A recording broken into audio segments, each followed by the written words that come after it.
Podcasting from a little cabin on a hill, this is the Stacy Westfall Podcast. Stacy's goal is simple: to teach you to understand why horses do what they do, as well as the action steps for creating clear, confident communication with your horses. Hi, I'm Stacy Westfall, and I'm here to teach you how to understand, enjoy, and successfully train your own horses. In this podcast, I'll give you an update on the horses, do some follow-up on last week's podcast, and then answer a listener question about teaching horses tricks.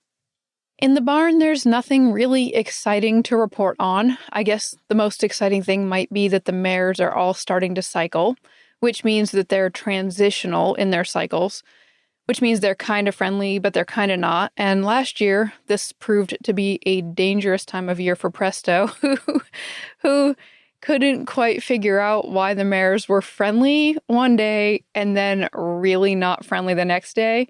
And he came in from the pasture sporting some pretty good kicks from not understanding why the day before they would really tolerate him scratching and pushing and shoving, and then the next day they were willing to kick his head off. So technically, they were hitting him more in the shoulders, but anyway, we'll see if Presto has learned anything over the last 12 months to see if he survives this season a little bit better. He's always entertaining, I have to say. And riding-wise, it's kind of a plateau, which is really kind of nice, actually, because it means a couple things. It means that we can all get comfortable here. So all three of my horses have to be kind of in this plateau phase. And I think those are important to recognize because it doesn't always have to be moving up. You can actually get really solid if you allow plateaus. And the other thing is that in a couple of weeks, I'm headed to Washington State for a horse expo. So if you happen to be in the area, you can come out and see me at the Washington State Horse Expo. But the other thing it means for me at home is that a plateau right now would be really nice. I will actually try to keep this plateau going from now until I leave. And what that means is that as much as possible, I won't introduce anything new. I don't want to start something and leave it half unfinished. So the way that I like to approach my training is that I like to be able to predict and create and control the fact that we have kind of ups and downs. What that means is that instead of me reacting to the horses, I'm actually choosing how this moves. And right now, in order to maintain a plateau, that means not a lot of time off. So, I mean, they'll get worked probably 4 or 5 days a week, just depending on my schedule. And I won't introduce any new concepts. So, for example, I won't start doing lead changes on Gabby and Willow and kind of wake up something that I might not be able to kind of put away before I go on that trip. And then same thing with Presto. It's like, now with him, it's a little more interesting because when you have the younger horses, sometimes they'll ask a question that you have to answer. So a while back when I talked about spooking, those are questions where, yeah, I might not want it to happen, but I don't have full control over it happening.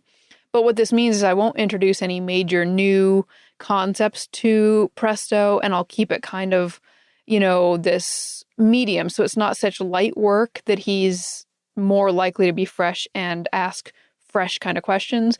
And I won't be introducing anything new to him that's more likely to cause issues. Where later on when I get back and I want to move up through, I'll introduce ideas that I fully know he won't be able to fully do, but that's how I'm going to stretch his comfort zone. So I basically am just spent a lot of words to say I'm not going to stretch anybody's comfort zones while we're on this plateau. It's kind of learning how to stay in the middle. And I think it's valuable to know how to create that for periods of time, but I think it's also super valuable to know how to take the training up and down so you can create these peaks of work and then you can back off and have weeks of low work, because I think it's that compare and contrast that is just a beautiful thing to do in horse training. I'd like to do a little follow-up from last week's podcast. There was a comment left over at the show notes from Rasheen. I hope I'm pronouncing that correctly. And I've abbreviated it here, but feel free to jump over and read the full comment over there. I abbreviated it because of the one main point that I would like to make. And what the comment says is, I also thank you for allowing the notion that it's okay to dismount and walk your horse at any time you feel that's the safest option. The other day, my horse became slightly anxious while trail riding, so I dismounted and we walked for a while until I noticed him completely relax, and then I got back on and rode. I wanted to share that moment that I dismounted and walked with him, and I stressed with him, not so much leading him. He immediately changed. I could see his confidence increase when he realized I was with him. We are a team, and I am his leader. Thanks again, and keep up the podcasting. Well, thank you for your comment, Rasheen, and it made me remember something else that I could have mentioned.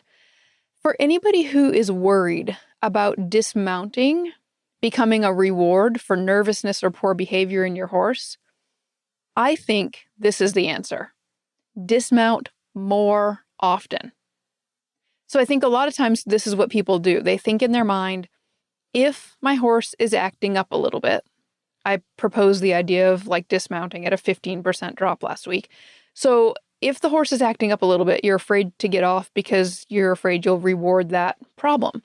But if you can remember back to me talking about clinics that I hold here at my house, and I've mentioned that I have people get on and off a lot.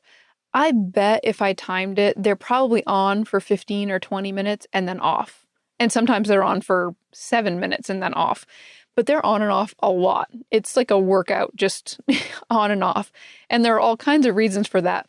But one of the big reasons is because I want to reward the horses. And so in my world, I didn't mention last week in the podcast, in my world, there's already so much on and off that it's not going to stand out as this glaring thing like, oh, I got a little bit nervous and they got off. Because I get on and off a lot. I like to work on ground tying. Maybe I'll be riding a horse. I will dismount, ground tie my horse, go use the restroom, come back, mount back up on my horse. I will dismount, ground tie my horse, go do something else, come back. So there's a lot of on and off of my horses that is unrelated to their behavior. And then there's a fair amount that is related to good behavior. So with that mix, the problem of dismounting with a 10% loss, the couple times that or 15% loss when you're out on the trail, it is so mixed in that it doesn't become this big standout moment.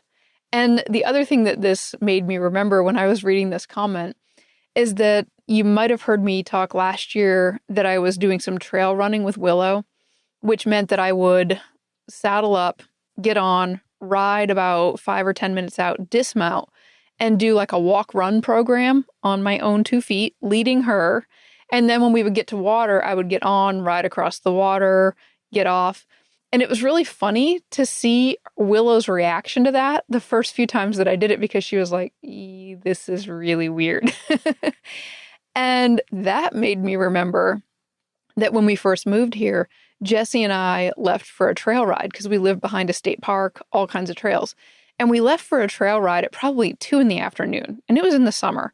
And we started riding and it was a combination. I'm going to say maybe we misjudged it. Somewhat lost, not exactly lost, a little bit lost. But definitely disoriented as to where we were and totally misjudged how long it was going to be. So by the time we actually got turned around the direction that we thought we should be, and it turned out to be right, it was clear we were getting home after dark. And it was also clear that the horses were going to have been out on like I forget what it turned out, 5-hour trail ride or some crazy thing. It was like ridiculously long because of the confusion. And as we were getting closer to home, we knew where we were on the trails at this point. We knew how far we had to go. But we also knew the horses were a little tired because they weren't as fit as we would have had them for a trail ride like this. And so we decided to start getting off and leading them from time to time, especially up the hills.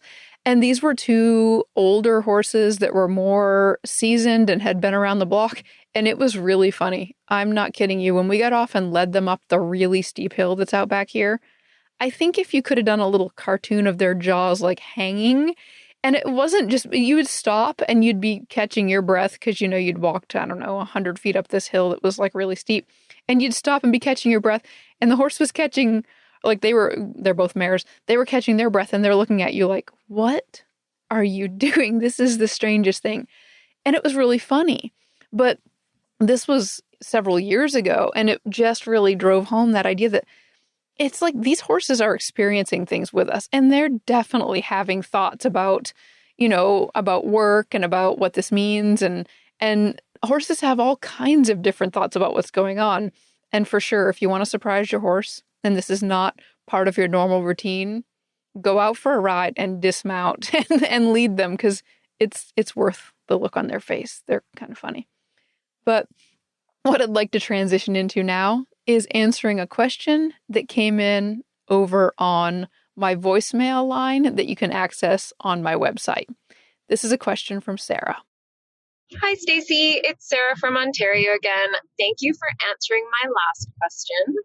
I am super excited because I just signed up for your online courses, so I'm really looking forward to listening to those and using the audio ride guides while I work with my horses.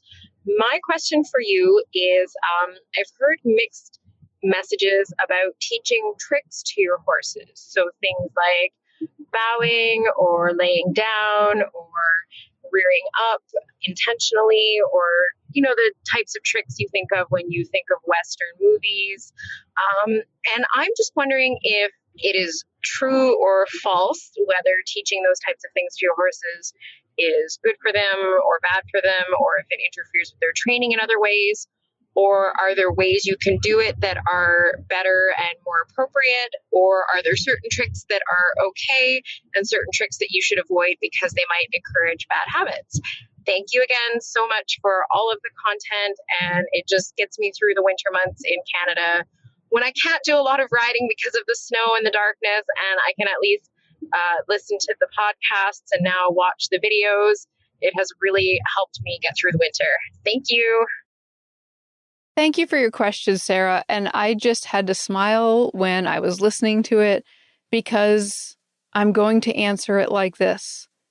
The question, true or false? My answer is true and false. So let's take a look at why I arrive at that. And I want to do this by looking at 4 different horses that I've trained to do these different tricks throughout my life.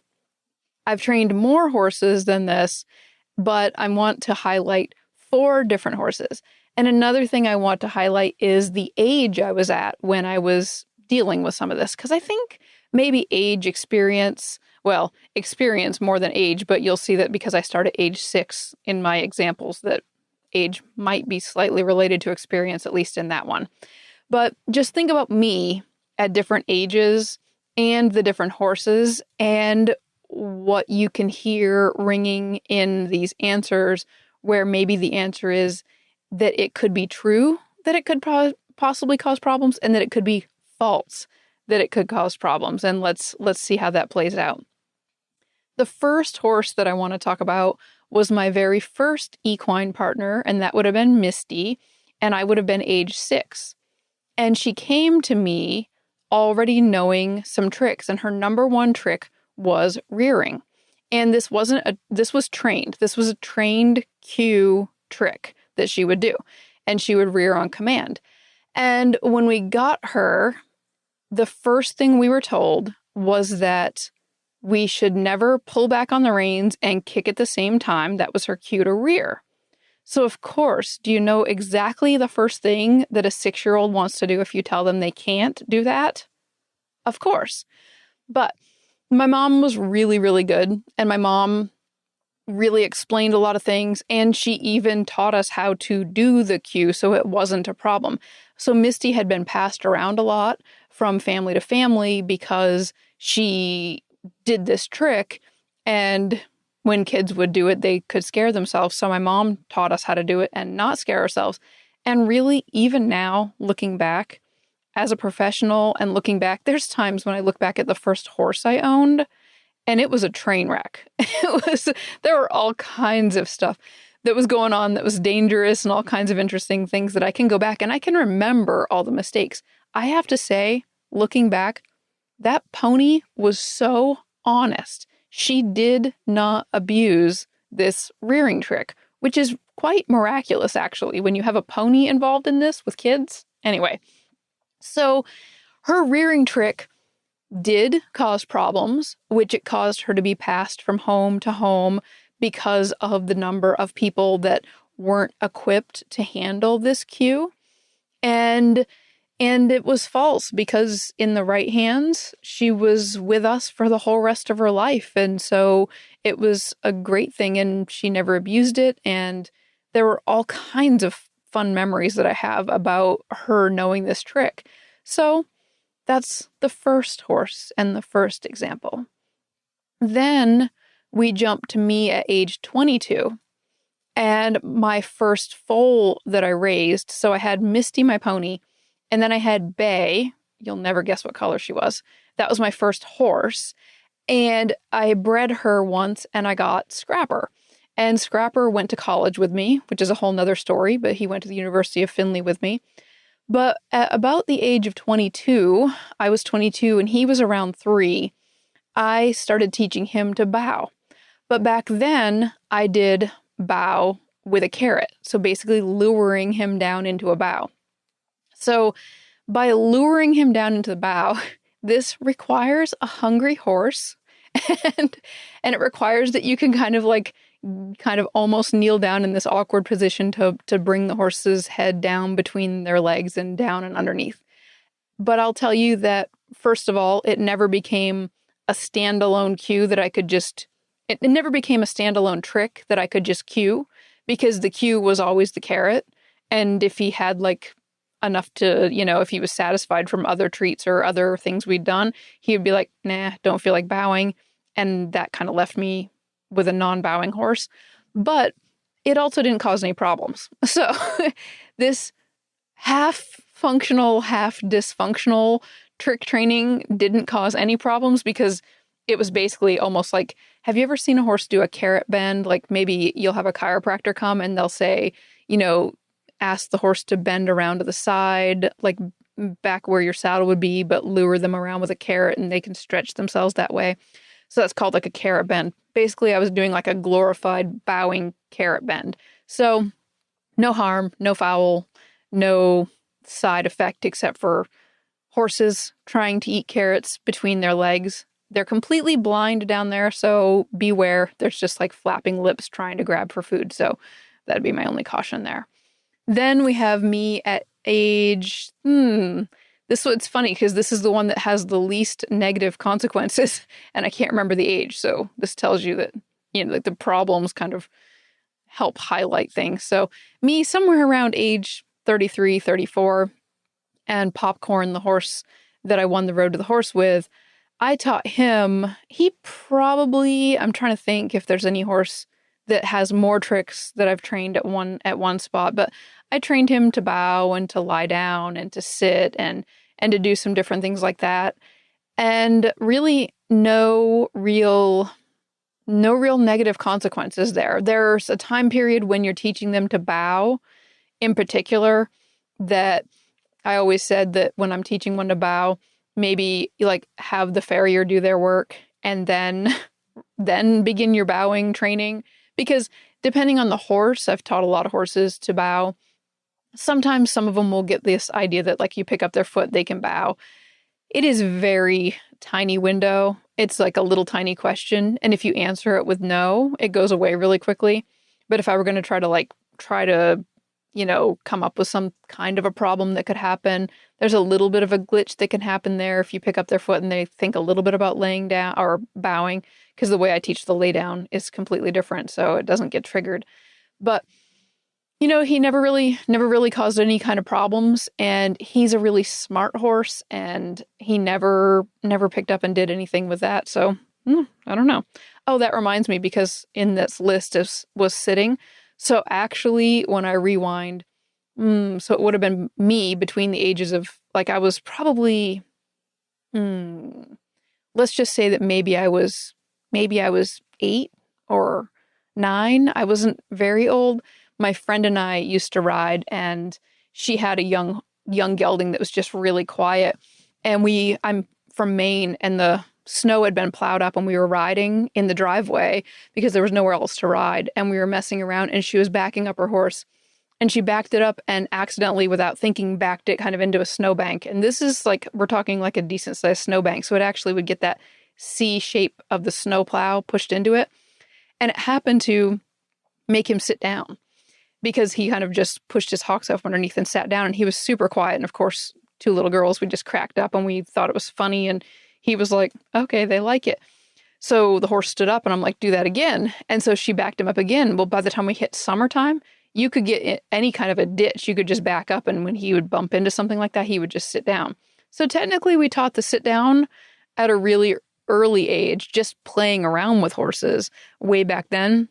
And that horse never abused it in any kind of a way. So there, I'll just add that to the list. So there'll be 5 horses on here. But now we get to the one that might be the most interesting as far as, can this cause problems? So me, around the age of 40, I've got a fair amount of experience at this point.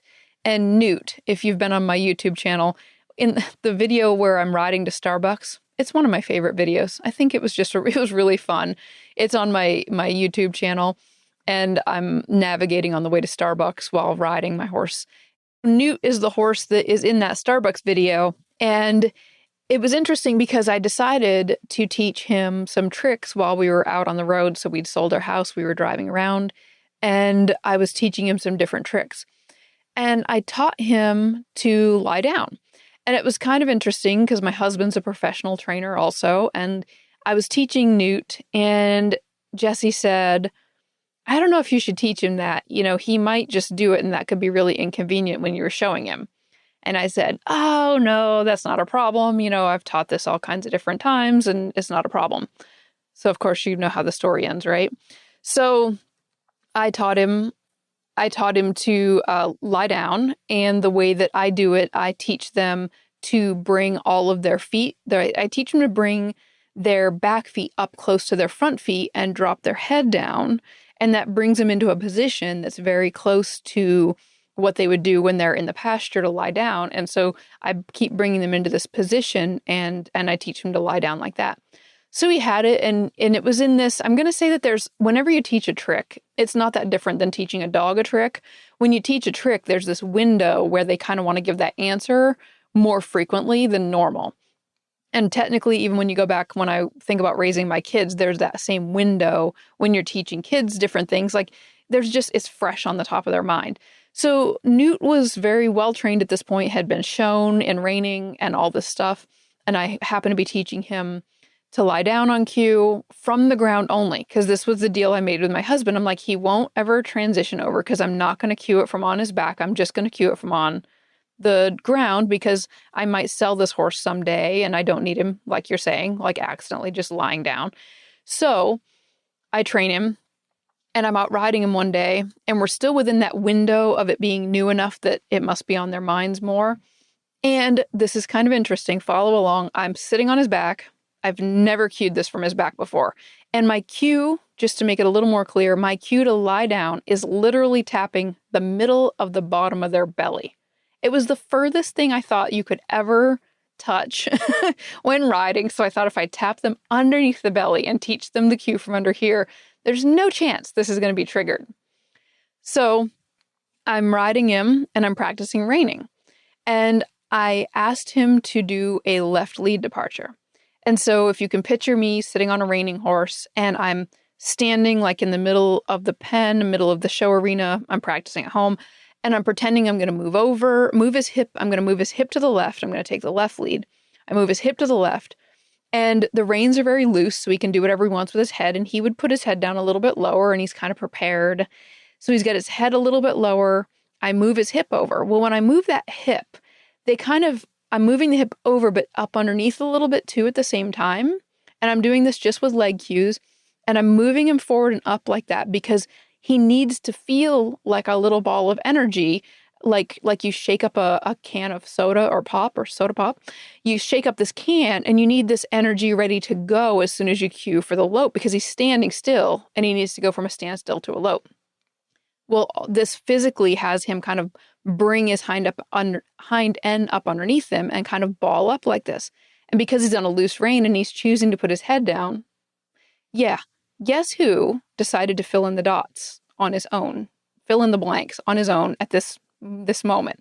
So Newt notices as I'm getting ready to ask him to lope off, he has loped off 1,000 times especially like he's loped off hundreds and hundreds of times compared to the handful of times he's laid down even on my groundwork stuff. But what he saw the commonness between my head is low, she's bringing my legs close together, I think I'll try this. And he buckled his front knees and went to lie down. Now, me being a professional at this point, I'm like, this is not good. Of course, my husband is definitely right in the arena because this is going to happen with him watching. So Newt buckles his knees and he goes down onto his knees. Well, I kick him like with both legs to say no. Like I bump him with both legs to say no. Well, he stops. Now he's on 2 knees. I'm sitting on him. My husband is giving me that look. The I told you so look that doesn't even need words. And I'm like, oh man, because I know Newt. I raised him. So I know at this point, I know he's not the athletic type in the sense of like, he's not going to explode and jump up from this. In fact, he's slightly confused because he was on his way to lie down, nice and polite, because by the way, Newt is naturally lazy. From day one all the way through, he's been lazy. This is why I believe he filled in this dot.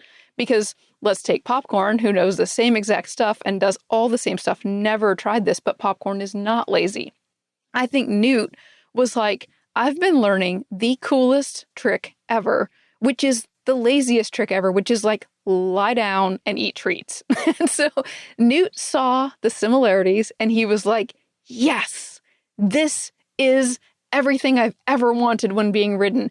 So he dropped to his knees, and as soon as I bumped him with both legs, he went, okay, this is wrong. But I also went, this horse, I'm not going to like do whatever it would take to make him try to jump up from this. So now he's down on his knees, his butt is way up in the air. This is a totally awkward position to be sitting on if you haven't ever done this before.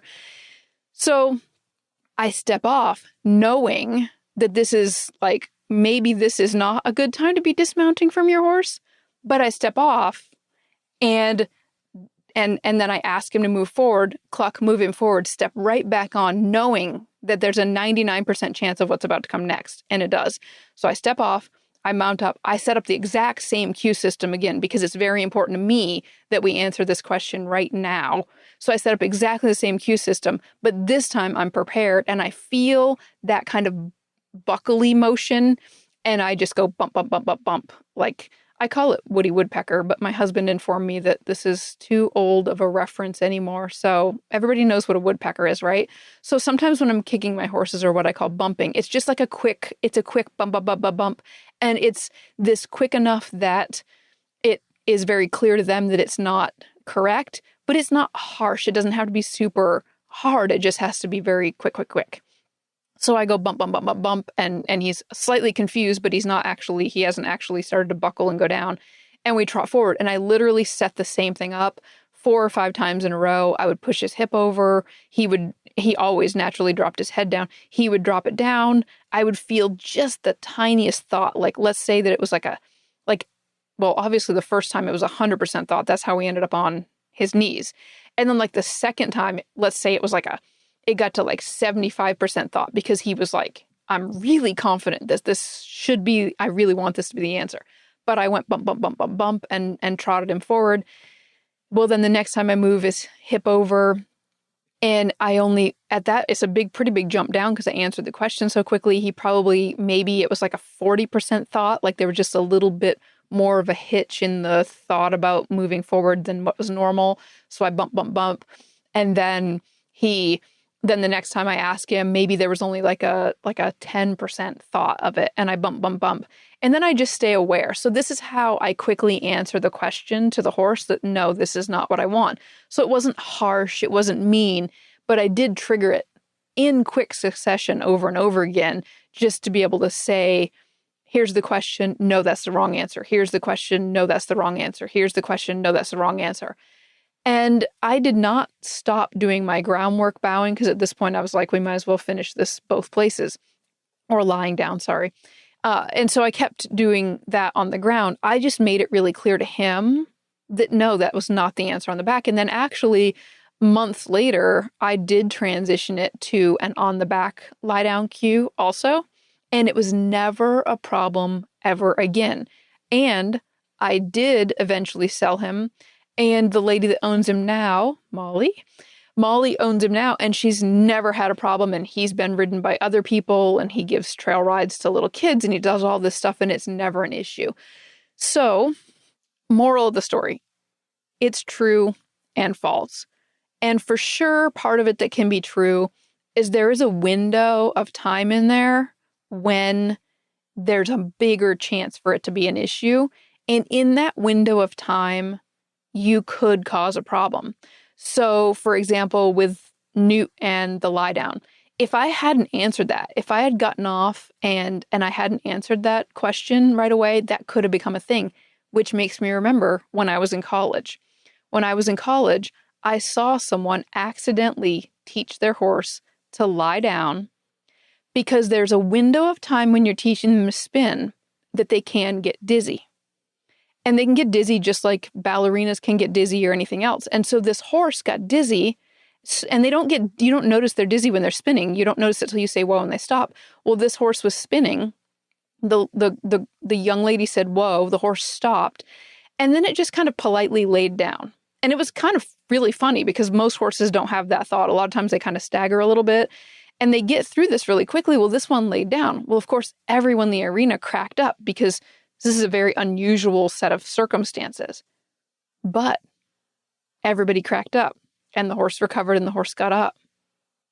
And then a day or two later, it happened again. And then it happened again. And it became that this horse would spin a number of revolutions and then automatically lie down on its own. I think this is the coolest stuff in the world when you can see this stuff come together. Because you can literally, at the moment, this is why I've always loved problem horses, because I love looking at what people want to label as problems. It's a glimpse into the horse's mind. It's a glimpse into how this logic is working. And this, when you look at it and you erase the idea that it's a problem, when you look at it, this is totally exactly what the horse was rewarded for. And so, yes, this horse ended up having a spin to lay down transition. Oh, we all left for the summer. I don't exactly know how that ended. So maybe I'll have to reach out and find out. But moral of the story, technique matters. Also, the horse's temperament matters. And, my recommendation from last week for trail riding, I recommended that one of the things you can do is picture the worst case scenario and figure out how you would handle it. And so you can do that here. So you can imagine that, for example, if you teach your horse to smile, which is just lifting up their upper lip, you're like, okay, worst case scenario, my horse is smiling. Okay, where is this going to be like a worst case scenario? Well, let's just say you're going to go show at a really big horse show and you show in showmanship classes. And so you're thinking, I could go into this showmanship class, I could be in the runoff for a championship, and I could be standing there and switch sides, and my horse might smile at the judge. So you can think, make your decision. Do you want to introduce this trick into your horse's world? How does it overlap with the rest of what's going on with your horse? Because really, at the end of the day, your horse smiles at the judge. Yep, probably not going to go so well for the showmanship class, but you'll probably make a really famous video online. So could be 6 of one, half a dozen of the other. Some of the other tricks you can see where there could be more issues. I have hesitated. I have been so close. I've taught horses to rear from the ground. Like you can see videos of Roxy doing that. I've taught horses to rear from the ground, but I haven't taught any to rear from the back because I get the chance to go out to dinner with these professionals and talk. And that is one of those tricks that professional horse trainer people and are a little bit more like, you got to be careful about that one. And I can appreciate it because I saw the problems that it caused my pony even when she wasn't the one that was kind of taking advantage of it. But then you take what I just taught you about Newt and you go, well, there could be a horse that could be more likely to take advantage of that, if you teach it as a ridden trick. And then I just think as a professional myself, I think, well, which horse would be most likely to do that? Well, the horse that practices it all the time. So Newt was lazy, so lying down came natural to him. If you see one that rears all the time, or you spent, the first year of riding and had this huge rearing problem, maybe this horse would be, a one that would abuse it more, but maybe not, because basically at the end of the day, you just have to have an answer to the question when they ask it. So when Newt says, hey, I got this brilliant idea, and really, I'd been teaching him that idea the whole time. So it's kind of a compliment that he's taking hold of that idea. But it's also a mistake. You just have to have a confident way to answer that mistake. So thanks again for the question. I hope that gives you plenty of food for thought. The last one I'll leave you with, because I just can't stop talking, I really like this question, is that when you can look at all horse training as tricks, all of a sudden it will free you up a lot more for what's possible. A trick that would be awesome to work on if you were, say, in Canada in the freezing cold would be being able to have your horse move around the stall while you stand in the doorway. Can you stand in the doorway and signal to your horse, side pass up against the back wall with your left side facing me? Good job. Now, horse, pivot, bring your head towards me, and now take your side up against the other wall. So first your left side was to me. Now I want you to turn towards me, face me, and then turn. And now your right side is towards me. And then now, horse, I want you to back up and stand along the left-hand wall with your right side facing me. Okay, horse, now I want you to turn your head to the inside of the stall and then pivot and put your opposite side up against the wall. These are really helpful if you want to be able to clean a stall with a horse without them trying to dump the wheelbarrow or leave through the door or anything, but it's a trick. I remember going back to the University of Findlay and I remember teaching and I remember telling the students, I remember when I was here, I remember hating teaching horses showmanship because I just wanted to be on riding and I didn't want to teach them how to stand square and how to pivot on the correct pivot foot and how to do all of this. But now when I look back, it was trick training. It's all trick training. And that's just one way you can look at it. But that's what I have for you this week. Thank you for listening, and I'll talk to you again in the next episode. If you enjoy listening to Stacy's podcast, please visit stacywestfall.com for articles, videos, and tips to help you and your horse succeed.